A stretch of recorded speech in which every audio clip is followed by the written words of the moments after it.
আবদার এটা কার কাছে করা যায় বলুন তো? আমার তো মনে হয় প্রতিটি সফল সম্পর্কের সূচক আবদার মেটানো। এটিকে অনেক সময় খেয়াল খুশি বা অহেতুক বলে মনে হয়, তবুও বলবো এই অহেতুক কারণগুলোই আপনাকে খুশির আঙিনায় পৌঁছে দিতে পারে। যদিও এগুলো পূরণ করার কোনো যুক্তিগত কারণ খুঁজে পাবেন না। যদি মনে হয় কেউ একজন খুব স্পেশাল মানুষ আছে, তাহলে আর থেমে থাকবেন কেন?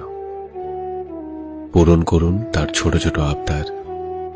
হতেই পারে ওই আবদারগুলোই হয়ে উঠেছে আপনার আর তার মধ্যকারের ভালোবাসা, যা প্রতিবার সেই স্পেশাল মানুষটিকে আরো স্পেশাল ফিল করাবে।